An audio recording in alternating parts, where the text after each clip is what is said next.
You don't have money to ask your parent for it. Are you an orphan? You. Chuck clenched his fist tightly.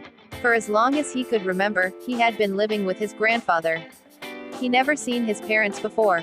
However, being called orphan by Lara made him more uncomfortable. You're really an orphan. Well, I'll give you an extension until afternoon, but you have to pay back $400. If you don't pay me back, I'll ask my boyfriend to bring someone to deal with you.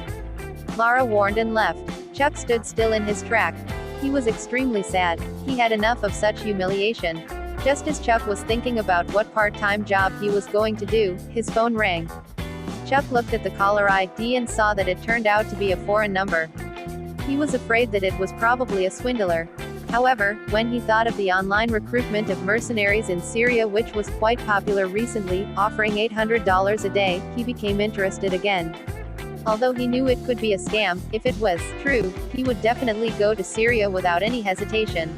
Hello, Chuck greeted. Unexpectedly, a flurry words in Mandarin from the other end of the phone. Chucky, I am your mother. Quote. Chuck was stunned. He first felt that he had been made fun of others, but then he felt extremely sad. How could he have a mother? Chucky, don't blame me, I have no choice but to go abroad these years, but now I can finally return home. I will try my best to make up for the lost time with you. I will transfer $5 million and you can use it first. If it is all spent, call me. The strange conversation ended in a weird atmosphere. As soon as the call ended, a message arrived. Your account with the ending number 0123 has been credited $5 million and current balance $0.83 million. Chuck was dumbfounded. His mother, whom he never see before, actually gave him $5 million.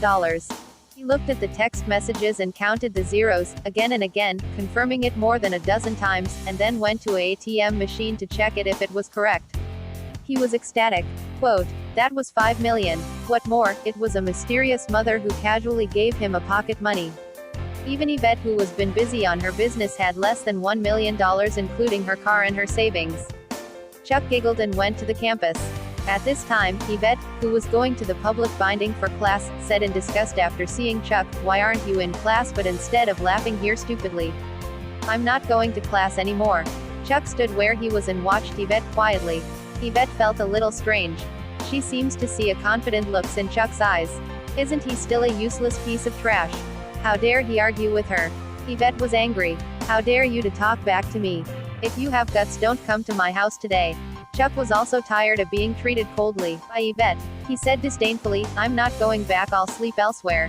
Is this a joke? Now that I have $5 million, I don't need to look at Yvette's unhappy face anymore. Chuck thought to himself, you. Great. I'd like to see how brave you are. From now on, if you dare to enter my house again, I'll break your legs. Chuck ignored Yvette and turned his back to leave the school. Yvette stomped her feet angrily, but she couldn't do anything about it. She turned around and went to class. Chuck, who had left the school, took a taxi and went to a real estate agency in the city center. With sum of money, the first thing that Chuck wanted to do was to have his own house. After pushing the door open and entering the real estate agency, the employees did not pay attention to Chuck, who was dressed ordinarily. This kind of person, either looking for a part-time job, begging for food, or the type who wasn't interested on buying anything but just trying to enjoy the air-conditioned room. Later, when the manager of the store came out from the office, those lazy employees hurried up and asked, Sir, what do you need to buy a house? Natalie Xavier's big eyes narrowed.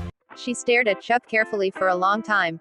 She had been a real estate agent for so long, but she had rarely misjudged someone. There may be 1 in 1,000 customers who would buy a house at less than 20 years old like Chuck, but all of them wore branded suits and drove high-end sports cars. Sir, for your information, the cheapest house in the city is around $12,000 per square meter. Are you sure that you want to buy it? Natalie didn't want to waste time on this kind of person, so her tone became impatient.